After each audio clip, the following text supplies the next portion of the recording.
नमस्कार। स्वागत है आपका T W C G S world में। यदि आपने T W C G S world को सब्सक्राइब नहीं किया है तो subscribe T W C G S world. हम अपने सामान्य विज्ञान के तहत जो हम अपना घटना चक्र वाला पूर्वावलोकन को पूर्ण करने का प्रयास यहाँ पर भी कर रहे हैं फिर से। तो देखो, इसी के तहत हमारा ये लेक्चर नंबर 3 होगा, लेकिन लेक्चर नंबर 3 के साथ साथ ये लेक्चर नंबर 3 का जो होगा पार्ट नंबर 3 ही होगा, क्योंकि पार्ट 1, पार्ट 2 और पार्ट 3 आज आपका ही होगा, क्योंकि पार्ट 1 और पार्ट 2 आपके ऑलरेडी अपलोड किए जा चुके हैं। यदि आपने वो नहीं देखे हैं तो उन्हें भी जरूर देखना, क्योंकि पार्ट 1 में आपका कॉन्सेप्ट ही क्लियर किया गया है कि किस प्रकार से यहाँ से सवाल बनते हैं। और उसके बाद में मैंने पार्ट 2 में आपको 70 सवाल तक यहाँ पर करा दिए, और 70 से आज 71 से लेकर आगे के लिए इन सवालों को मैं पूरा कराऊंगा। और ये आपका लेक्चर नंबर 3 ही होगा, लेकिन लेक्चर नंबर 3 के तहत आपका पार्ट नंबर 3 होगा ये वर्गीकरण। ये ध्यान रखना है। अब देखो, ये जो आपका वीडियो होगा ये UPSC, UPPSC, BO, RO, ARO और जितने भी आयोग के अदर कॉम्पिटेटिव एग्जाम होते हैं वो सभी के लिए यूजफुल होने वाला है। तो स्टार्ट करते हैं हम अपना बिना किसी देरी के। सवाल नंबर 71 से देखो, लौंग है। देखो, लौंग क्या है? तो लौंग जो होता है वो कली होती है, एक तरीके से देखा जाए तो इसका मतलब बंद कलियां होती हैं लौंग। आंसर क्या होगा आपका? सी होगा। कहाँ कहाँ प्रयोग होता है? देखो, लौंग का प्रयोग अच्छा खासा मसालों में होता है। देखो, लौंग बंद कलियां या पुष्प कलिका है जिनका उपयोग मसाले, औषधि, भोज्य पदार्थ इत्यादि में किया जाता है। लौंग के पौधे का वानस्पतिक नाम जो है वो साइजीजियम एरोमेटिकम है। ये थोड़ा सा ध्यान रखना, वैज्ञानिक नाम, जो कि कुल मिर्टेसी के अंतर्गत आता है। इसका जन्म स्थल इंडोनेशिया है माना गया है, तथा इसका उपयोग समस्त विश्व में किया जाता है। यह एक सदाबहार वृक्ष है जिसकी ऊंचाई 10 से 20 मीटर तक होती है। इसकी पत्तियां बड़ी अंडाकार होती हैं। विश्व में इंडोनेशिया लौंग का सबसे बड़ा उत्पादक, जबकि भारत में तमिलनाडु लौंग का सबसे बड़ा उत्पादक राज्य है। और इसके बाद यदि हम देखें तमिलनाडु के बाद तो कर्नाटक का नंबर आता है, और फिर उसके बाद में केरल का नंबर आता है। मसालों में कौन सी एक पुष्प कलिका होती है? तो पुष्प कलिका कहाँ से होती है? मसालों की होती है लौंग, अर्थात जो लौंग का संबंध होता है वो पुष्प कलिका से ही होता है। लौंग है एक, तो लौंग क्या है? देखो, लौंग क्या है? एक सूखा फल होती है। लौंग एक सूखा फल है, ये आंसर होगा इसका। लौंग पौधे के निम्नलिखित किस भाग से प्राप्त होता है? तो लौंग जो होती है वो पौधे के आपके पुष्प होती है, पुष्प कली के भाग से होती है। यह कह लो शुष्क कली होती है, डी आंसर होगा इसका। लौंग निम्नलिखित में से किसका निरूपण है? तो लौंग जो है वो निरूपण करती है वो किसका? फूल कली का, सी आंसर इसका। लौंग एक मसाला है, पौधे के किस भाग से प्राप्त किया जाता है? तो फूल की कली से प्राप्त किया जाता है, सी आंसर। देखो, एक ही सवाल कई कई तरीके से इसने घुमा कर पूछा है आयोग ने। निम्नलिखित में से कौन सुमेलित नहीं है? अब देखो, यहाँ पर आप थोड़ा सा ध्यान रखना है। देखो, अदरक जो है वो राइजोम है, ठीक है। केसर भी क्या है? एक बीज है। ये केसर एक बीज है? नहीं, केसर एक बीज नहीं है, केसर एक मसाला है। ये ध्यान रखना थोड़ा सा। जो कहाँ से प्राप्त होता है? वो एक पौधा होता है सैफरान कोकस, सैफरान क्रोकस। क्रोकस के जो फूल होता है, क्रोकस के फूल की वर्तिकाग्र से प्राप्त किया जाता है आपको केसर। इसलिए आंसर क्या बनेगा आपका? बी ही इसका आंसर लगेगा। अफीम, अफीम की डूंडी से प्राप्त होता है, सन तना से होता है। केसर एक मसाला है जिसे सैफरान क्रोकस के पुष्प के वर्तिका तथा वर्तिकाग्र से प्राप्त किया जाता है। इस पौधे का वनस्पतिक नाम क्रोकस सटाइवस है, जो कि इरिडेसी कुल का अंतर्गत आता है। केसर क्रोकस सटाइवस फूल के स्त्री भाग से प्राप्त किया जाता है, जो बीज बनाने वाला भाग है। यह एक पुष्पीय बहुवर्षीय पौधा है। केसर का स्वाद तीखा होता है। इसमें सैफ्रोन और क्रोक्रोसिन नामक रसायन पाया जाता है। इसका उपयोग औषधि तथा भोज्य पदार्थ को स्वादिष्ट व सुनहला बनाने में किया जाता है। नेक्स्ट, केसर होता है, तो केसर क्या होता है? तो केसर होता है फूल के बीज बनाने वाले भाग का, आंसर सी लगेगा इसका। नीचे दिए गए पौधे और उनके खाद्य खाद्य भागों के युग्म में से कौन सा एक सही नहीं है? ठीक है। अब देखो, अदरक का कौन सा भाग खाया जाता है? प्रकंद खाया जाता है, ये आपका ठीक है। प्याज का मासल चूर्ण खाया जाता है, ये भी आपका ठीक है। आलू का क्या खाया जाता है? मूल नहीं, आलू का मूल नहीं खाया जाता, आलू का कंद भाग खाया जाता है। कंद भी कह सकते हैं, प्रकंद भी कह सकते हैं। तो आंसर तो लग गया आपका सी। और नारियल का भ्रूणकोष भाग खाया जाता है, तो ये भी आपका ठीक है। आलू का खाने योग्य भाग कंद या रूपांतरित तना होता है, न कि मूल। निम्नलिखित में से आलू का कौन सा भाग खाने योग्य है? तो आलू का कौन सा भाग खाने योग्य होता है? अभी तो देखते हैं, रूपांतरित तना या कंद, ये आंसर होगा। निम्न में से कौन एक फल है? देखो, आलू एक सब्जी है, मूली भी, भिंडी एक फल है। ये ध्यान रखना, सी आंसर होगा। भिंडी का पौधा एक पुष्पीय पादप है जिसका वानस्पतिक नाम एम्ब्लेमोस्कस एस्कुलेटस है। इसका फल कैप्सूल प्रकार का होता है जिसमें बीजों की संख्या अधिक, और इस फल का संपूर्ण भाग खाया जाता है। अन्य विकल्पों में आलू खाया जाने वाला भाग, तना तथा मूली एवं शकरकंद का भाग जड़ है। नेक्स्ट, सच्चा फल नहीं है, इसका मतलब असत्य फल की बात कर रहा है। असत्य फल और सत्य फल के बारे में मैंने आपको बताया था कि जिसमें अंडकोश भाग लेता है केवल वो सत्य फल होते हैं, और जिसमें अंडकोश के साथ साथ अलग और भी इसमें भाग ले लेते हैं तो वो असत्य फल की श्रेणी में आ जाता है। तो असत्य फल, ये कह रहा है कि असत्य सच्चा फल नहीं है। कौन नहीं है? देखो, खजूर भी एक सच्चा फल है, अंगूर भी, आलू बुखारा भी, तो सेब भी। ये आंसर होगा। सेब को ले लो, नाशपाती को ले लो, ये सब आपके कैसे किन की श्रेणी में आते हैं? ये आपके सत्य फल की श्रेणी में ही आते हैं। जब फल के निर्माण में अंडाशय के अलावा कुछ अन्य भी भाग शामिल हो तो ऐसे फल को असत्य फल की श्रेणी में रखा जाता है, जैसे सेब, काजू, नाशपाती। पादप कली है, तो पादप कली क्या है? एक भ्रूणीय टहनी है। आंसर आपका ए होगा। वनस्पति विज्ञान में किसी अविकसित प्रभु को कली या कलिका कहते हैं। यह किसी पत्ती के कक्ष पर या तने के अंतिम छोर पर उत्पन्न होती है। नेक्स्ट है, कॉर्क निम्नलिखित में से किस पेड़ से प्राप्त होता है? तो जो कॉर्क प्राप्त होता है, एक तरीके से देखा जाए तो, हम्म, एक सेकंड जरा, हाँ, क्रोकस सुबर, ये यहाँ पर क्वेकर्स लगा देंगे, ये आपका यहाँ पर हो जाएगा। सी आंसर लगेगा इसका। देखो, कॉर्क ओक नामक वृक्ष की छाल से प्राप्त किया जाता है जिसका वानस्पतिक नाम क्रेविकस सुबर है। इस पौधे की उत्पत्ति स्थल भूमध्य सागरीय क्षेत्र है। कार्क अनियमित आकार का, पतली भित्ति वाला तथा मोम युक्त कोशिकाओं वाला होता है। लहसुन की अभिलाक्षणी गंध, लहसुन में जो गंध आती है उसका कारण क्या है? देखो, लहसुन में जो गंध आती है उसमें सल्फर के यौगिक होते हैं। आंसर आपका बी होगा। लहसुन की अभिलाक्षण गंध का कारण यौगिक सल्फर या सल्फर के यौगिक हैं। इसके अलावा प्याज, सरसों के तेल आदि में भी सल्फर पाया जाता है। लहसुन का तेल वाष्पशील एवं महत्वपूर्ण होने के कारण सक्रिय गुण रखता है। यह तेल में सल्फर की प्रचुर मात्रा पाई जाती है जबकि ऑक्सीजन का अभाव होता है। लहसुन का उपयोग स्वेदजनक, मूत्रवर्धक, कफ निवारक, उत्तेजक आदि रूपों में किया जाता है। प्याज के छिलके उतारने पर आंसू आते हैं क्योंकि प्याज निष्कासित करती है, तो वो प्याज में होता है सल्फोनिक अम्ल। ध्यान रखना, सल्फोनिक अम्ल की बात कर रहा है वो सॉरी, सल्फेनिक अम्ल की, सल्फोनिक नहीं। यहाँ पर देखो, ए में सल्फोनिक दिया, ध्यान रखना, सल्फेनिक अम्ल उत्सर्जित करता है। बी आंसर होगा इसका। प्याज काटने पर सिंथेज नामक एंजाइम विकसित होता है या निष्कासित होता है। सिंथेज एंजाइम प्याज में उपस्थित सल्फोक्साइड या अमीनो अम्ल को सल्फेनिक अम्ल में परिवर्तित कर देता है। अस्थायी सल्फेनिक अम्ल अपने को पुनः व्यवस्थित कर साइनो ट्रिप्टोफैन से एस ऑक्साइड का निर्माण करता है जो आंख में आंसू का उत्पन्न होते हैं। जीवन चक्र की दृष्टि से पौधे का सबसे महत्वपूर्ण अंग है, देखो, सबसे महत्वपूर्ण अंग माना जाता है पुष्प, क्योंकि बिना पुष्प के कुछ भी नहीं है। ना तो वो प्रजनन कर सकता है, ना जनन कर सकता है। जीवन चक्र की दृष्टि से पौधे का सबसे महत्वपूर्ण अंग पुष्प है। यह पौधे के प्रजनन में सहायक होता है। यह पुष्प में मुख्यतः पुंकेसर और स्त्रीकेसर मिलकर प्रजनन भागों का निर्माण करते हैं। मिर्च की तीक्ष्णता का कारण, मिर्च की तीक्ष्णता का कारण होता है कैप्सेइसिन। उसमें एक वर्णक होता है, कैप्सेइसिन की उपस्थिति होती है इसमें, इसलिए इसमें तीक्ष्णता होगी इसमें। मिर्च तीक्ष्णता या स्वाद एक क्रिस्टलीय पदार्थ कैप्सेइसिन की उपस्थिति के कारण होता है, जिसका जो, यदि हम देखें, रासायनिक सूत्र जो बनता है C18H27NO3 होता है। लाल मिर्च तीखी होती है क्योंकि उसमें उपस्थित होता है तो कैप्सेइसिन। आंसर आपका बी होगा। रेशम का कीड़ा अपने जीवन चक्र के किस चरण में वाणिज्यिक तंतु पैदा करता है? तो रेशम का जो कीड़ा होता है अपने कुशित या पुपा पुपा के चरण में या कोशित चरण में ही वो वाणिज्यिक तंतु पैदा करता है। तो रेशम का कीड़ा केशित अवस्था में वाणिज्यिक तंतु फाइबर उत्पन्न करता है। लार्वा चक्र के बाद तैयार प्यूमा के बचाव हेतु यह अपनी लार ग्रंथियों द्वारा स्रावित पदार्थ से खोल कोया तैयार करता है जिससे रेशा या रेशम की प्राप्ति होती है। रेशम का उपयोग वस्त्र उद्योग में किया जाता है। रेशम कीट जिन पर पनपता है वे हैं, तो रेशम कीट जो होता है वो शहतूत की पत्तियों पर पनपता है। तो ये आंसर होगा इसका।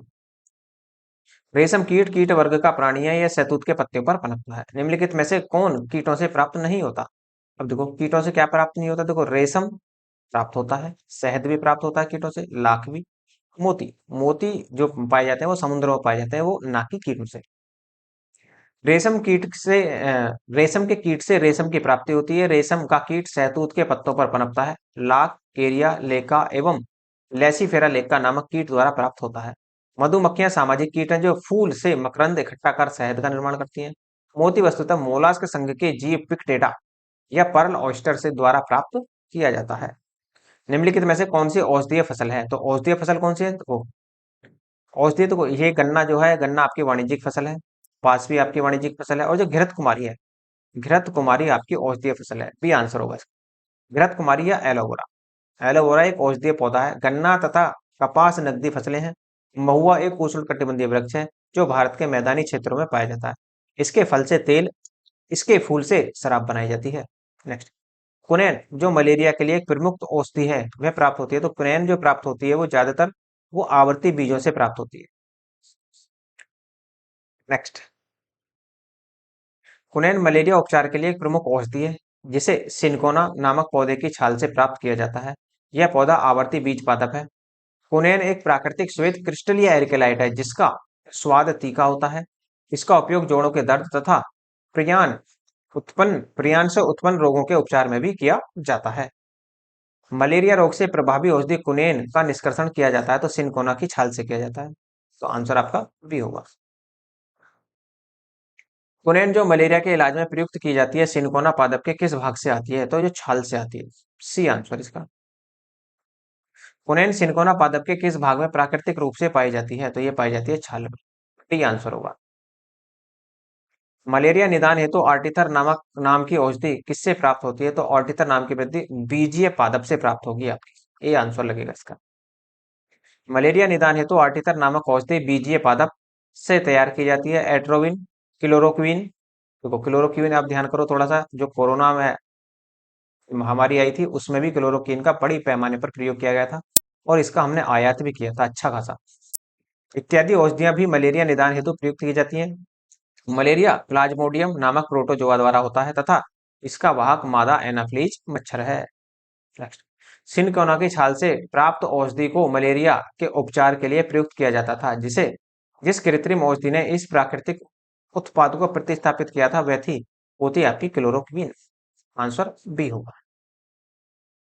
कुनैन नामक एल्केलाइड सिनकोना के पौधे की छाल से तैयार की जाती है जो कि मलेरिया रोग के उपचार में उपयोगी है। किंतु क्लोरोक्विन नामक कृत्रिम औषधि ने इस प्राकृतिक उत्पाद को प्रतिस्थापित किया क्योंकि इसका भी उपयोग अब मलेरिया उपचार में किया जाता है। नेक्स्ट, कोरोना रोगियों के उपचार के लिए प्रयुक्त हाइड्रोक्सी क्लोरोक्विन दवा निम्नलिखित में से किस पौधे की छाल से प्राप्त होती है? वो ये होती थी आपकी, देखो हाइड्रोक्लोरोक्विन इसमें आंसर नहीं दे सकते क्योंकि सिनकोना भी नहीं आएगा। सिनकोना तो कुनैन की होती है। ना ही अश्वगंधा, ना स्पर्धा और ना ही एलोवेरा। तो आंसर जरा इसका व्याख्या देखो, उसकी व्याख्या भी नहीं दी है। कोई नहीं, अब आप इसका आयोग जो आंसर माना होगा उसने आयोग ने अपने उत्तर कुंजी से इसे सवाल को यहाँ से बाहर कर दिया होगा। निम्नलिखित में से किस समूह के जीव का या जीवों का डूबने से हुई मृत्यु का पता लगाने के लिए किया जाता है? तो ऐसा होता है डायटम। डायटम के द्वारा इसका प्रयास किया जाता है। एक कोशिकीय डायटम जीव समूहों का प्रयोग सालुइन 350, ये ध्यान रखना कौन सा सालुइन 350 परीक्षण में डूबने से हुई मृत्यु का पता लगाने के लिए किया जाता है। शहतूत का फल है एक, तो शहतूत का फल क्या है? तो शहतूत का फल है सोरोसिस। ये आंसर लगेगा इसका। शहतूत का फल सोरोसिस कहलाता है। यह एक प्रकार का बहु या मिश्रित फल है। अनानास तथा कटहल के फल भी सोरोसिस कहलाते हैं। नेक्स्ट, निम्न रेशों में से कौन पौधे के तने का उत्पाद नहीं है?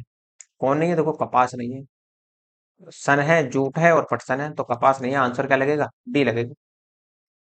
सन, पटसन, जूट के तने की रेटिंग से रेशा प्राप्त किया जाता है जबकि कपास को फलों में स्थित बीज के बीजावरण से लगी रेशों से प्राप्त करते हैं जो कि दो प्रकार के होते हैं। एक बड़ी जिसे लिंट रेशा और दूसरा छोटा होता है जिसे फज रेशा कहते हैं। लिंट रेशे व्यापारिक तौर पर अधिक महत्वपूर्ण होते हैं जबकि फज रेशे कम महत्वपूर्ण होते हैं। नेक्स्ट, लैंग हीमोग्लोबिन पाई जाती है। तो लैंग हीमोग्लोबिन कहाँ पाई जाती है? लैंग हीमोग्लोबिन पाई जाती है लेग्यूम मूल ग्रंथियों में। इसका आंसर जो लगेगा सी होगा। तो लैग हीमोग्लोबिन लेग्यूमिनेसी या फेबेसी कुल के पौधे जैसे अल्फाल्फा, सोयाबीन आदि की मूल ग्रंथियों में पाई जाती है। निम्नलिखित में से कौन सा मानव निर्मित धान्य है जो प्रकृति में नहीं पाया जाता, तो प्रकृति में नहीं पाया जाता ट्रिटिकेल। ट्रिटिकेल आपका प्रकृति में नहीं पाया जाता। तो ट्रिटिकेल मानव निर्मित अनाज या धान्य है जो प्रकृति में नहीं पाया जाता। वैज्ञानिकों ने इसे संकर पौधे का प्रयोगशाला में गेहूं अर्थात ट्रिटिकम तथा राई सिकेल को परस्पर संकरण करके कराया था। इस संस्करण में गेहूं के मादा तथा राई के नर भाग का उपयोग किया जाता है। इसका अनाज मूलतः स्वीडन और स्कॉटलैंड द्वारा उत्पन्न किया गया है। इसको मुख्यतः पशु चारे के लिए उगाया जाता है। इससे रोटी अच्छी नहीं बनती।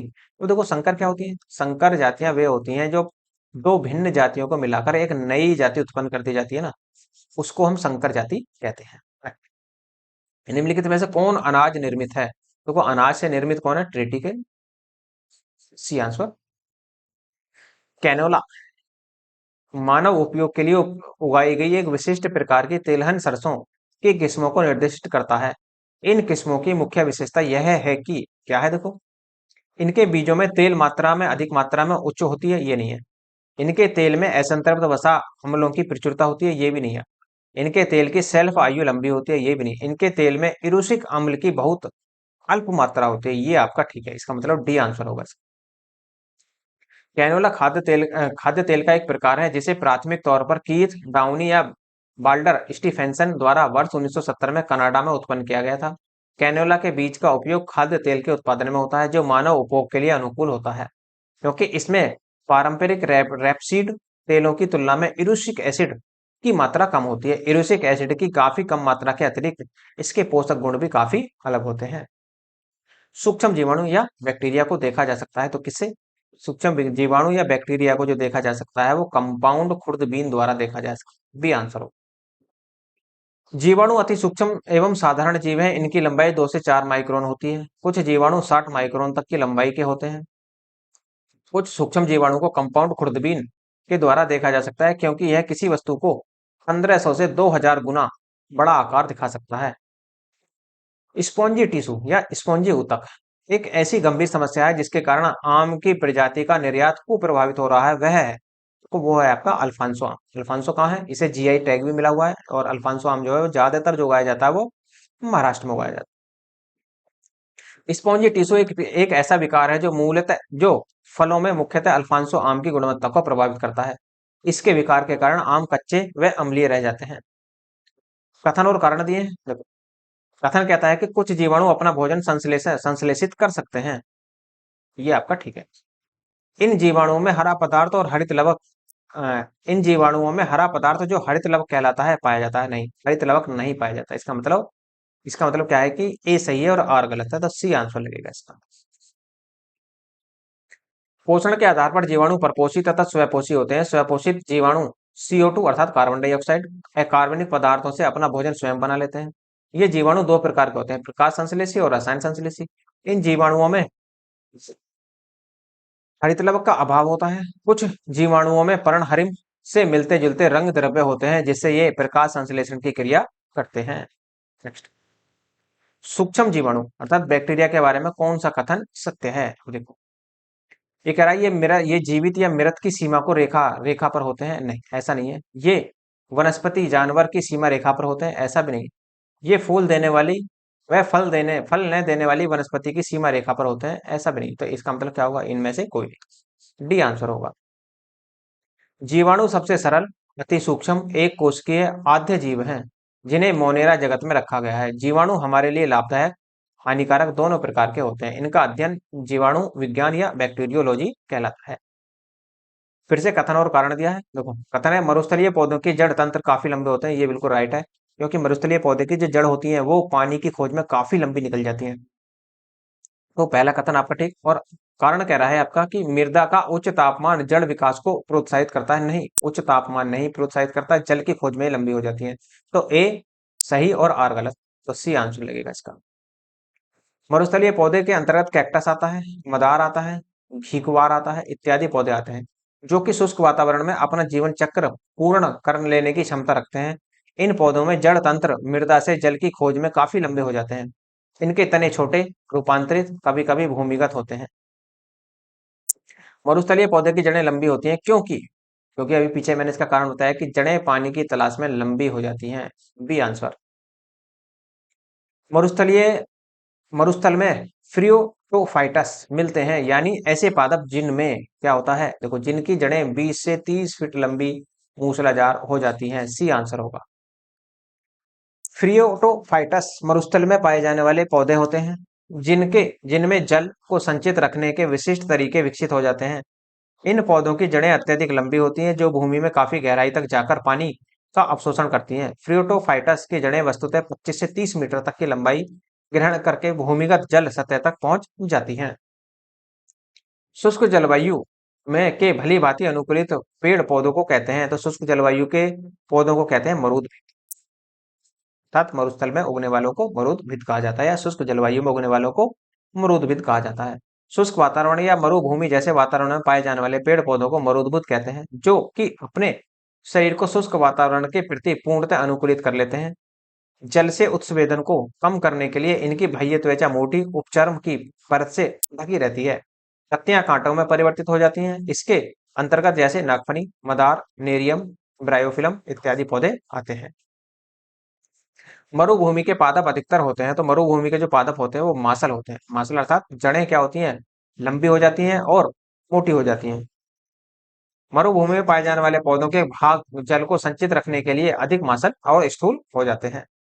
पौधे जो नमक युक्त मिट्टी में उगते हैं उन्हें क्या कहलाते हैं, जो नमक युक्त मिट्टी में उगते हैं वो हेलोफाइट आते हैं, हेलोफाइट की श्रेणी में रखे जाते हैं। C answer.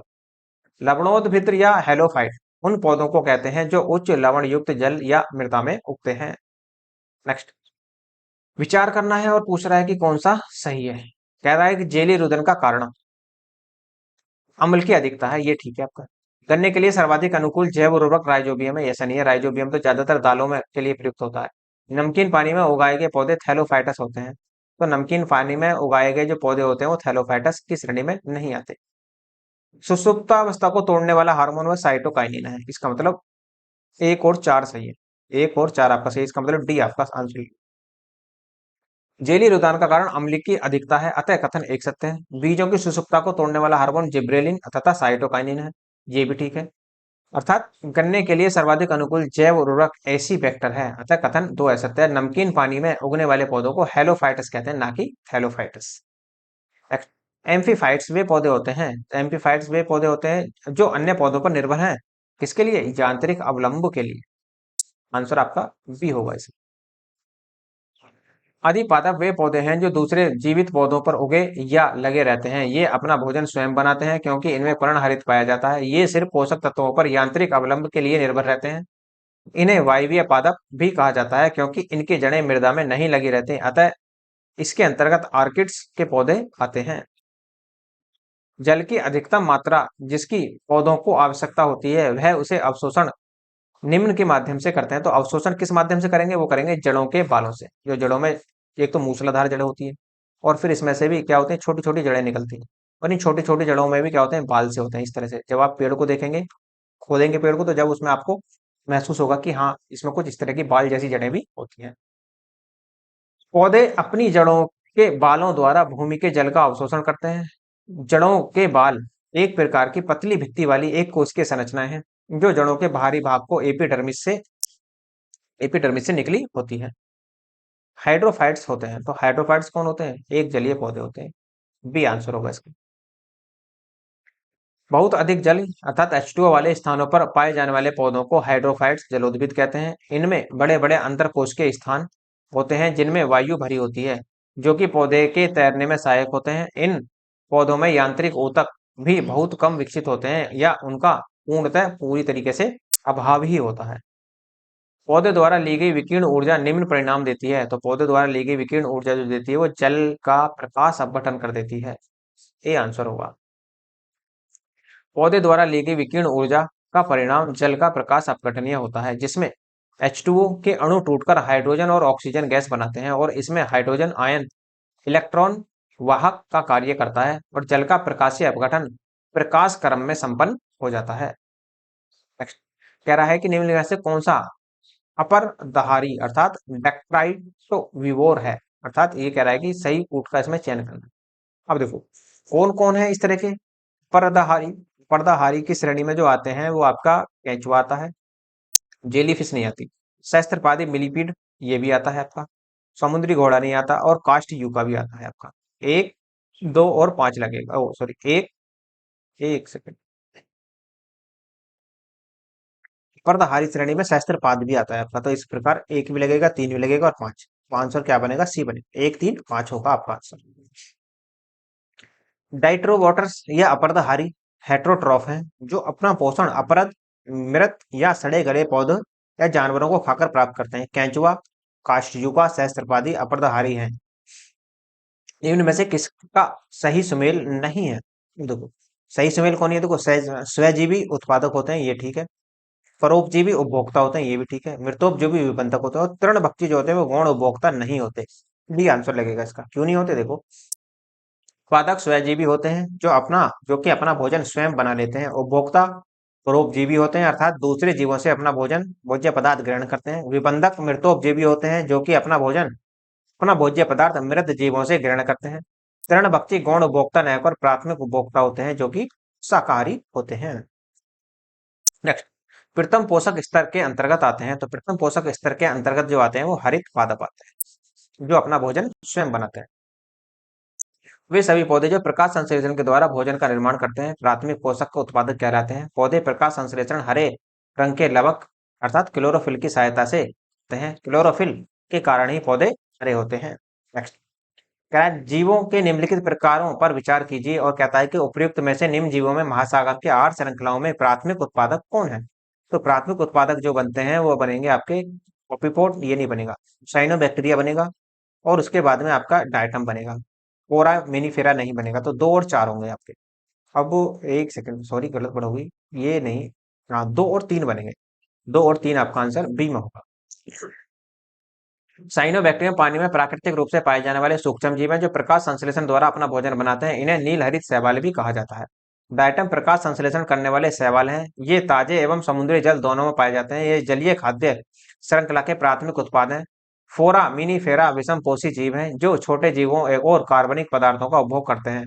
कॉपीपोड्स छोटे क्रिस्टियंस का एक समूह है, जो मीठे एवं खारे दोनों तरह के जल में पाए जाते हैं। ये महासागरों के प्रमुख प्राथमिक उपभोक्ता हैं। आर्की बैक्टीरिया के समूह को उत्पादन के लिए उपयोग में लाया जाता है। तो किसके उपयोग ये लाया जाता है? मीथेन, अर्थात CH4 के उत्पादन में इसको लाया जाता है। नेक्स्ट, आर्की बैक्टीरिया के लक्षण सामान्य जीवाणुओं से भिन्न होते हैं। इसके मिथेनोजोन्स समूह अवायवीय होते हैं, तथा ये दल दल वाले स्थानों पर पशुओं के रूमेन में पाए जाते हैं। इनका उपयोग मेथेन के उत्पादन में किया जाता है। अधिकांश कीट श्वसन कैसे करते हैं? तो देखो, अधिकांश कीट जो होते हैं वो श्वसन करते हैं वातक तंत्र के द्वारा। डी आंसर होगा। सभी कीटों में श्वसन की प्रक्रिया होती है, जिसके दौरान वे ऑक्सीजन को शरीर के अंदर ग्रहण कर CO2 अर्थात कार्बन डाइऑक्साइड को बाहर निकालते हैं। इनमें श्वसन के लिए वायु नलिकाओं या ट्रैकी का जाल बिछा रहता है, जिसे वातक तंत्र कहा जाता है। यह तंत्र भारी वायु को ग्रहण कर शरीर की प्रत्येक कोशिकाओं तक पहुंचाने में सहायक होता है। नेक्स्ट, जमी हुई झील के अंदर मछलियां जीवित रह सकती हैं, क्योंकि क्यों रह सकती हैं? देखो, तली के निकट पानी नहीं जमता, ये ध्यान रखना। ऊपर पानी जम जाता है, लेकिन जो तली के जो नीचे पानी होता है वहां पर पानी नहीं जमता। सर्दी के मौसम में जब बाहरी तापमान जल के हिमांक बिंदु से कम हो जाता है, तब झीलें तथा नदियां जम जाती हैं, परंतु इस दशा में झील या नदी की केवल ऊपरी परत ही जमती है। ऊपरी परत के नीचे जल अपने तरल रूप में ही विद्यमान होता है, इसलिए मछलियां तथा अन्य जलीय प्राणी जमी हुई झीलों में भी जीवित रह सकते हैं।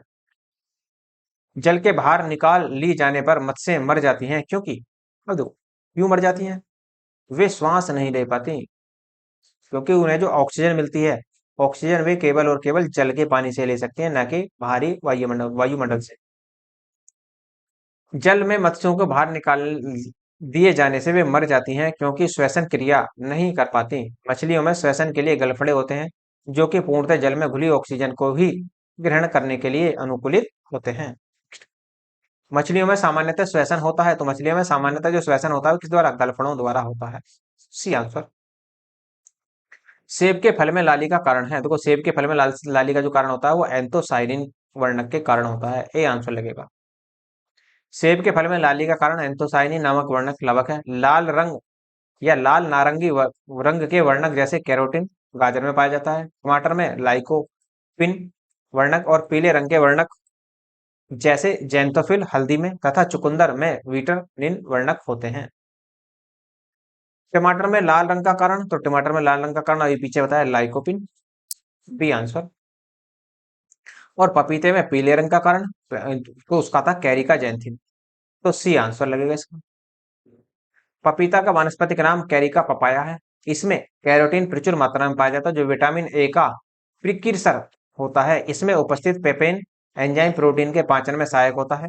पपीते में उपस्थित कैरिका जैंथिन वर्णक के कारण इसका रंग पीला हो जाता है। हाल ही में हमारे वैज्ञानिकों ने केले के पौधे की एक नई और भिन्न जाति की खोज की है, जिसमें ऊंचाई लगभग 11 मीटर तक जाती है और उसके फल का गूदा नारंगी रंग का है। यह भारत के किस भाग में खोजी गई है? तो यह भारत के जो खोजी गई है वो अंडमान द्वीप में खोजी गई है। ये आंसर होगा इसका। भारतीय वनस्पति सर्वेक्षण अर्थात बोटेनिकल सर्वे ऑफ इंडिया के वैज्ञानिकों ने अंडमान द्वीप में उष्ण कटिबंधीय वर्षा वनों से केले की एक नई प्रजाति को खोजा है, जिसे मूसा इंडी अंड मानेसिस नाम दिया गया है। इस नई प्रजाति की ऊंचाई लगभग 11 मीटर है, जबकि सामान्य केले की प्रजातियां लगभग 3 से 4 मीटर तक ऊंची होती हैं। गुच्छे में पकने से पहले यह केला हरे रंग का ही रहता है, लेकिन पकने के बाद इसके छिलके पीले और गूदे का रंग नारंगी हो जाता है। निम्न जीवित प्राणियों में कौन सा समूह एक स्पीशीज से संबंधित है? तो वो कौन सा संबंधित है? देखो, एक स्पीशीज से संबंधित चीनी, अमेरिकी, भारतीय और काले अफ्रीकी, यही लगेगा। ये आंसर लगेगा आपका। जीवित प्राणियों का समूह चीनी, अमेरिकी, भारतीय और काले अफ्रीकी एक ही स्पीशीज या होमोसेपियंस से संबंधित है, जबकि शेष विकल्प जंतुओं का समूह अलग अलग स्पीशीज से संबंधित है। खमीर एक उदाहरण है, तो खमीर किस कारण होता है? कवक। खमीर खमीर जो है वो कवक का उदाहरण है। खमीर एक कोशिकीय सूक्ष्म जीव है। शर्करा युक्त कार्बनिक पदार्थों में बहुतायत में पाया जाने वाला एक विशेष प्रकार का कवक है। नेक्स्ट है यस यीस्ट और मशरूम। तो यीस्ट और मशरूम क्या है? तो यीस्ट और मशरूम जो है वो फफूंदी है, फंगी है, अर्थात फंगस है। सी आंसर होगा इसका। यीस्ट और मशरूम फफूंद अर्थात कवक हैं। ये पर्णहरिम रहित तथा संवहन ऊतक रहित होते हैं, जो कि भोजन के लिए दूसरों पर निर्भर रहते हैं। यीस्ट एस्कोमाइसिटीज कुल का, जबकि मशरूम बेसिडोमाइसिटीज कुल का एक सदस्य है। मशरूम क्या है? तो को मशरूम क्या है? मशरूम एक कवक है।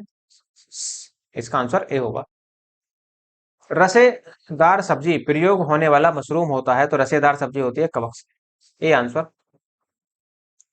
कपास का मुख्य घटक क्या है? तो वो कपास का जो मुख्य घटक है वो सेल्यूलोज होता है, कपास का मुख्य घटक।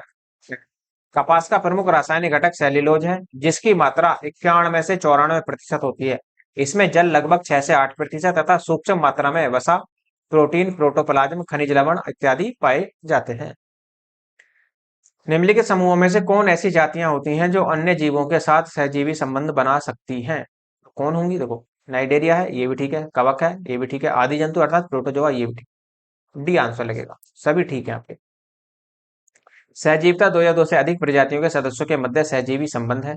नाइडेरिया समूह के सदस्य का डाइनोफिलेट डाइनोफिलेजिलेट शैवाल के साथ सहजीवी संबंध होता है। लाइकेन शैवाल कवक से जुड़ी सहजीवी संबंधित संबंध प्रदर्शित करते हैं। प्रोटोजोआ सहजीवी संबंध बैक्टीरिया अर्थात साइनोबैक्टीरिया के साथ पाया जाता है।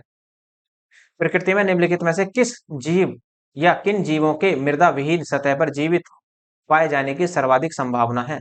तो वो ऐसा होता है केवल किसमें? लाइकेन में और आपका मॉस में। ना तो फर्न में होता, ना ही मशरूम में होता। तो 2 और 3 देख लो, सी आंसर होगा। लाइकेन थैलोफाइटा समूह के सदस्य हैं, जो कवक एवं शैवाल दोनों से मिलकर बनते हैं। इसमें कवक एवं शैवाल का संबंध परस्पर सहजीवी जैसा होता है। कवक जल, खनिज लवण एवं विटामिन शैवाल को देता है और शैवाल प्रकाश संश्लेषण क्रिया द्वारा कार्बोहाइड्रेट का निर्माण कर कवक को देता है। इस तरह लाइकेन के विकास हेतु मिट्टी की आवश्यक तत्व नहीं है। मांस एक बिना पुष्प वाला पौधा है, जिनमें तने एवं पत्ते होते हैं तथा ये बीजाणु उत्पन्न करते हैं, परंतु इनमें कोई स्पष्ट मूल संरचना नहीं होती। छाया एवं नमी पर मिलने पर ये कहीं भी उग सकते हैं। शैवाल और कवक के मिलने से लाइकेन बनता है, जिसे कहते हैं, तो क्या कहेंगे? उसे कहेंगे म्यूटियोलॉजिज्म। बी आंसर होगा इसको। शैवाल और कवक के मिलने से लाइकेन बनता है, जिसे म्यूटियोलॉजिज्म कहते हैं। इसमें शैवाल तथा कवक दोनों ही समान रूप से लाभान्वित होते हैं। शैवाल कार्बनिक पदार्थों का संश्लेषण करते हैं, जो स्वयं तथा कवकी घटक के लिए पर्याप्त होता है। कार्बनिक भोजन के बदले में कवकी घटक शैवाल को जल व खनिज उपलब्ध कराते हैं। लाइकेन जो एक नगण्य चट्टान पर भी पारिस्थितिकी अनुक्रम को प्रारंभ करने में सक्षम है। वास्तव में किनके सहजीवी सहचर्य होते हैं? तो लाइकेन जो होते हैं वो शैवाल और कवक के सहचर्य होते हैं। B answer. लाइकेन निम्न श्रेणी की एक छोटी वनस्पति का समूह है जो विभिन्न प्रकार के आधारों पर उगे हुए पाए जाते हैं। इन आधारों में वृक्ष की पत्तियां, छाल, प्राचीन दीवारें, भूतल, चट्टानें, शिलाएं मुख्य हैं। वास्तव में लाइकेन दो पूर्णतः भिन्न वनस्पतियों से बना एक द्वैध पादप है। इन वनस्पतियों में एक शैवाल और दूसरा कवक, किंतु इन दोनों में इतना निकटतम सहचर्य होता है कि इनसे बना लाइकेन एक ही पौधा प्रतीत होता है। इसके सहचर्य में अधिकांश कवक ही होता है जो शैवाल वाले अंग के ऊपर थैले की भांति आवरण होता है तथा थैलस के आकार के लिए उत्तरदायी होता है। दोनों वनस्पतियों की मिश्रित वृद्धि से ही लाइकेन एक विशेष आकार और संरचना प्राप्त होती है, जिससे लाइकेन कई कुल और जातियों में विभक्त हो जाते हैं। लाइकेन मिश्रित जीव है किसके? तो कवक और शैवाल से। B answer. नेस्कापिन किससे प्राप्त होता है? देखो नेस्कापिन जो होता है पोस्ता पौधे अर्थात पोपा से प्राप्त होता है। A answer. तो चिकित्सीय दृष्टि से नेस्कापिन पोस्ता से प्राप्त होता है। हेरोइन प्राप्त होती है तो हेरोइन जो प्राप्त होती है अफीम के पोस्ता से ही प्राप्त होती है। B answer. हेरोइन अफीम पोस्ता से प्राप्त की जाती है। यह सफेद रंग का पाउडर है जो अफीम पोस्ता से प्राप्त मॉर्फिन के संश्लेषण से बनाया जाता है। नेक्स्ट, मॉर्फिन किससे प्राप्त होती है? तो मॉर्फिन जो प्राप्त होती है वो आपके फल से प्राप्त होती है। किससे? पोस्ता पौधे के फल से। मॉर्फिन पोस्ता अर्थात वैज्ञानिक नाम है पेपेवर सेमनीफेरम अपरिपक्व फलों से प्राप्त की जाती है। पोस्ता पौधा एक आवर्ती बीज पादप है जिससे अफीम तथा हेरोइन भी प्राप्त किया जाता है। मॉर्फिन शब्द की उत्पत्ति मॉर्फियस से हुई तथा इसका उपयोग दर्द निवारक औषधि तथा निद्रा कारक के रूप में भी किया जाता है। मॉर्फिन का सीधा प्रभाव केंद्रीय तंत्रिका तंत्र पर पड़ता है। नेक्स्ट, अफीम से प्राप्त किया जाता है तो अफीम प्राप्त किया जाता है किससे? बिना पके फल के लेटेक्स से। C answer. अफीम पौधे के दूध को सुखाकर बनाया गया एक पदार्थ है। अफीम का दूध निकालने के लिए उसके कच्चे अपरिपक्व फल में एक चीरा लगाया जाता है जिससे इसका दूध निकलने लगता है जो निकलकर सूख जाता है। अफीम पोस्ता पौधे के किस भाग से प्राप्त होता है? तो ये प्राप्त होता है आपका अधपके फल से। C answer. अफीम का मुख्य अवयव है, तो अफीम का मुख्य अवयव है मॉर्फिन। ए आंसर लगेगा इसका। पेपेवर सेमिनिफेरम पेपेवरेसी कुल का प्रमुख पौधा है। इसके अपरिपक्व कैप्सूल के दूध या लेटेक्स से अफीम ओपियम प्राप्त होता है। अफीम के अनेक एल्केलाइड जैसे मॉर्फिन, कोडीन, पेपेवरिन आदि प्राप्त किए जाते हैं। अफीम में मुख्यतः मॉर्फिन नामक एल्केलाइड पाया जाता है। अफीम अनेक औषधियों में शांतिकर के रूप में प्रयुक्त की जाती है। अफीम की लत हानिकारक होती है। नेक्स्ट, अफीम का वानस्पतिक नाम है, पीछे भी बताया था मैंने आपको, वानस्पतिक नाम क्या होगा? पेपेवर सेमिनिफेरम। बी आंसर होगा इसका। तो देखो ये तो हो जाता है आपका टॉपिक खत्म। अब जो आपका अगला नेक्स्ट टॉपिक होगा वो होगा आपका एक तरीके से सेल अर्थात कोशिका। कोशिका का क्या कार्य है, किस तरीके से कार्य करती है, मानव का जो विकास हुआ वो किन किन कोशिकाओं से मिलकर हुआ है, और मानव शरीर में कितनी कोशिकाएं पाई जाती हैं, इन सब के आंसर आपको लेक्चर नंबर 4 में मिल जाएंगे। और अब देखो, यदि आपको इस लेक्चर की पीडीएफ चाहिए तो नीचे डिस्क्रिप्शन में टेलीग्राम का लिंक दिया हुआ है, टेलीग्राम ज्वाइन कर लेना वहां से, और वहां से आपको टाइम टू टाइम लेक्चर की पीडीएफ मिलती रहती है। और यदि आपको जो हिस्ट्री मैंने आपको कंप्लीट पढ़ाई है, पॉलिटी भी पढ़ा दी, हिंदी भी पढ़ा दी, इनके यदि आपको नोट्स चाहिए रिवीजन के लिए तो आप मेल के माध्यम से बता सकते हैं, नहीं तो कुछ हद तक तो आपको टेलीग्राम पर ही मिल जाएंगे। और यदि आपको टेलीग्राम पर नहीं मिलते तो आप मेल के माध्यम से बता सकते हैं, और मेल का लिंक भी आपको डिस्क्रिप्शन में नीचे मिल जाएगा। और यदि आपको लगता है लेक्चर अच्छा है तो लाइक कीजिए, शेयर कीजिए, सब्सक्राइब करना ना भूलें। धन्यवाद।